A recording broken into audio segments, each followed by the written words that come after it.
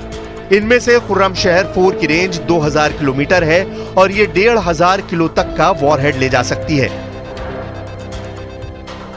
इसलिए ईरान का जवाब भी फौरन आएगा और दोगुनी ताकत से आएगा। अब देखना है कि अगले 24 घंटों में ईरान और इजराइल के बीच क्या होता है। दोनों की तैयारी पूरी है। हालांकि अगला एक्शन क्या होगा इसका पूरा कंट्रोल इजराइल के पास है।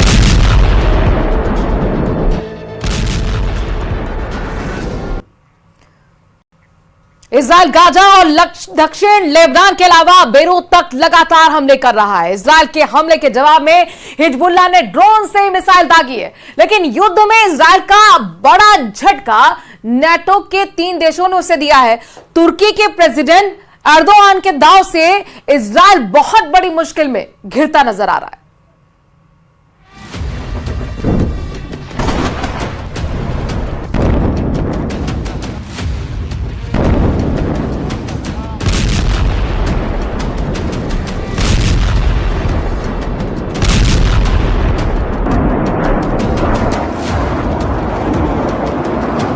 I have a message for the tyrants of Tehran. If you strike us, we will strike you. There is no place in Iran that the long arm of Israel cannot reach, and that's true of the entire Middle East.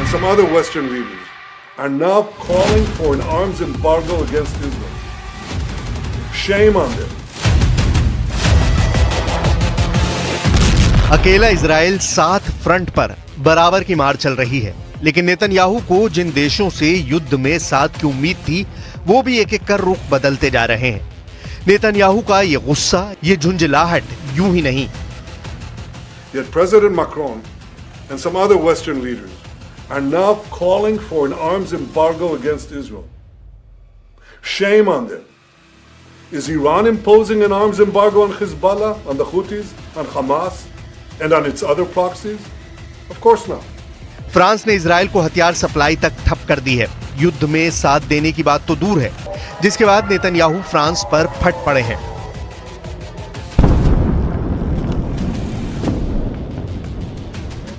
Yet President Macron and some other Western leaders are now calling for an arms embargo against Israel.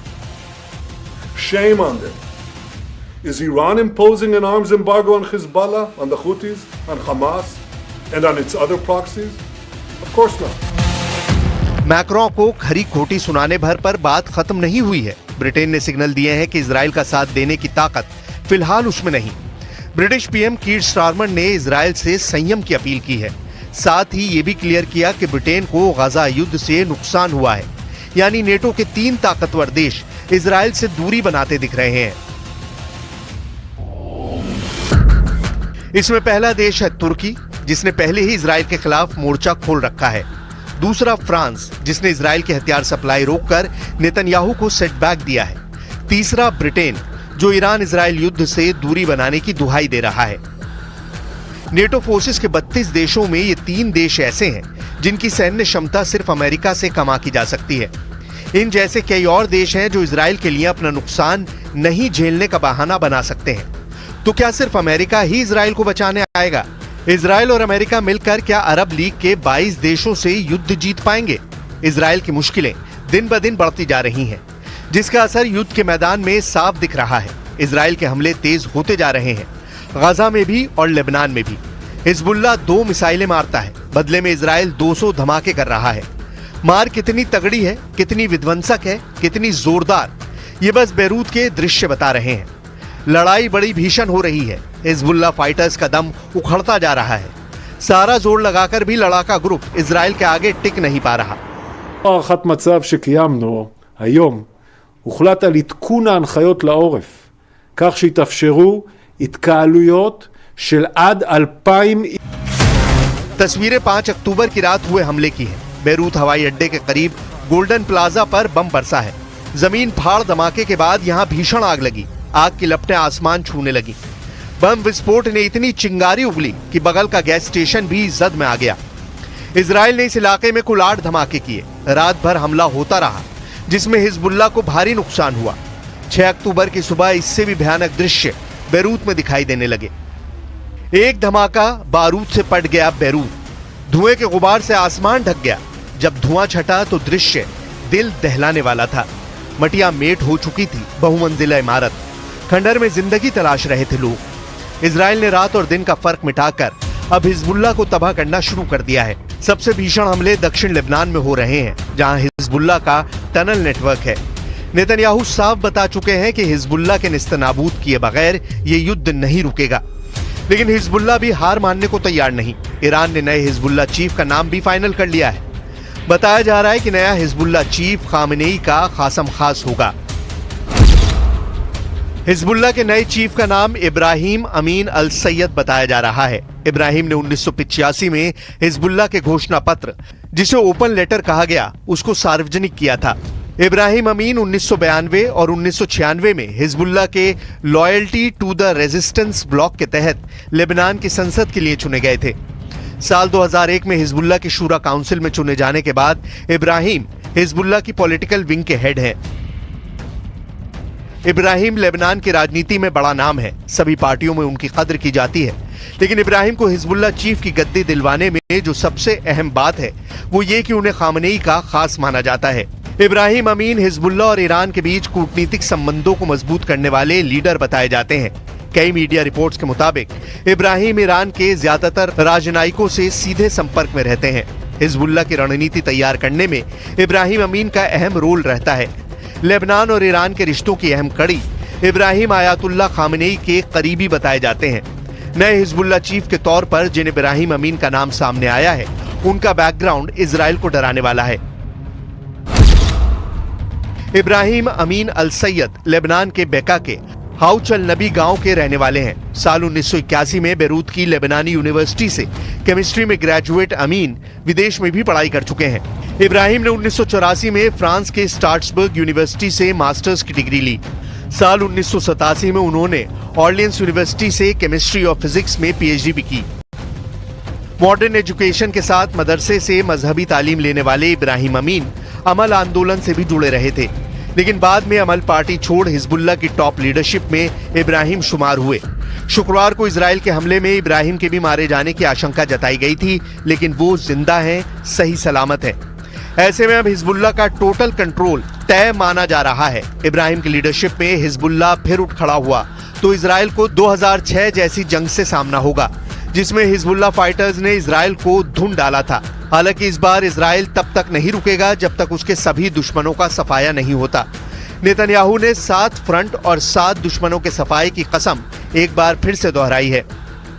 נגדנו, גם באופן ישיר וגם באמצעות השליחים שלה. ולכן ישראל פועלת נגד איראן והשליחים שלה, גם בהגנה וגם בהתקפה. אנחנו נדע להגן על עצמנו, ואנחנו נפעל לפי העיקרון הפשוט, שמי שפוגע בנו או מתכנן לפגוע בנו, אנחנו נפגע. Netanyahu ने जितना जोर Lebanon में लगा रखा है, उससे कहीं ज्यादा पावर गाजा में झोंक रखी है, क्योंकि इजराइल का सबसे बड़ा विलन अब भी सही सलामत सुरंग में छिपा बैठा है। Hamas chief Yahya Sinwar Lebanon front पर युद्ध छिड़ने से मजबूत भी होने लगा है, जिसे देखते हुए नेतन्याहू ने गाजा में ग्राउंड ऑपरेशन में तेजी लाने के ऑर्डर दिए हैं। गाजा के जबालिया में इजराइल डिफेंस फोर्स की 3 डिवीजन ग्राउंड ऑपरेशन में उतर गई हैं। आईडीएफ की 162वीं, 401वीं और 460वीं बख्तरबंद ब्रिगेड ने हमास की सुरंग में सर्च ऑपरेशन चला रखा है। जबालिया में नेतन्याहू आर्मी ने हमास के दर्जनों अड्डे और हथियार डिपो बर्बाद किए हैं, मगर अब भी याहिया सिनवार इजराइल के हत्थे नहीं चढ़ा है। इजराइल जानता है कि हमास चीफ के जिंदा रहते ये युद्ध खत्म नहीं होने वाला। सिनवार के सफाये के साथ हमास और ईरान को भी इजराइल सबक सिखाकर ही शांत बैठने वाला है।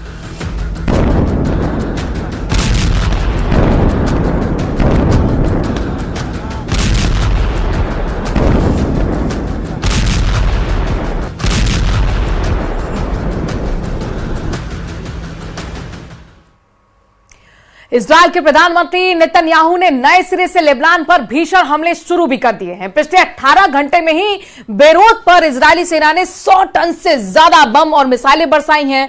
लेबनान से एक खतरनाक रिपोर्ट आ रही है, जिससे नेतन्याहू बहुत ज्यादा परेशान नजर आ रहे हैं।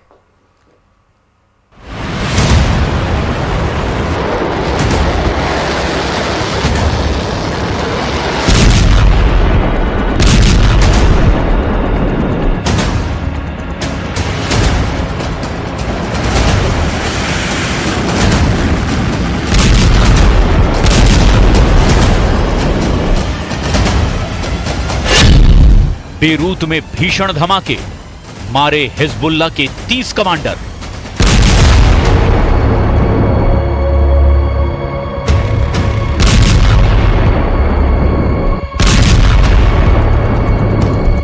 ईरान पर इजराइल हमला कब करेगा, इसका अंदाजा लगाना बहुत मुश्किल है। लेकिन इस वक्त दक्षिणी लेबनान में जिस तरह से हिजबुल्लाह के लड़ाकों पर इजरायली वायुसेना भीषण हमले कर रही है, उससे साफ हो चुका है कि इजराइल चाहता है कि जिस वक्त वो ईरान पर बड़ा हमला करे, उस वक्त हिजबुल्लाह की तरफ से इजराइल पर बड़े हमले ना हो पाएं। और इसीलिए इजरायली वायुसेना और पैदल सेना दक्षिणी लेबनान के गांवों से लेकर के शहरों पर जबरदस्त हमले कर रही है।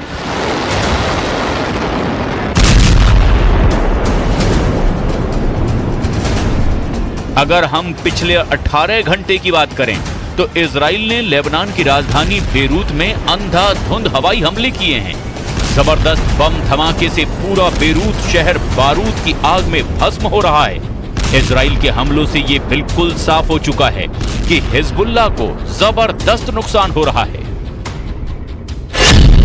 इजरायली वायुसेना ने F-35 और F-15 जेट से रात भर बेरूत और उसके आसपास बड़े हमले किए हैं।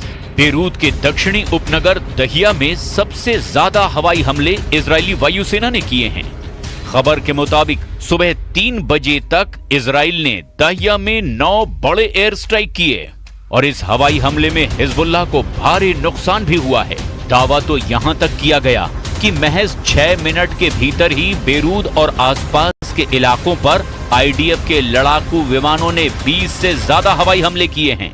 कुछ दावों के मुताबिक महज 30 मिनट के अंदर ही इजरायली वायुसेना ने 100 टन से भी ज्यादा बम और मिसाइलें बेरूत और आसपास के इलाकों पर दागी हैं। इसके अलावा इजराइल ने हिजबुल्लाह की हथियार सप्लाई लाइन को काटने के लिए सीरिया से लगती लेबनान की सीमा पर बहुत बड़ी एयर स्ट्राइक की है, जिसमें हिजबुल्लाह और सीरिया के लड़ाकों को जबरदस्त नुकसान होने की खबर है।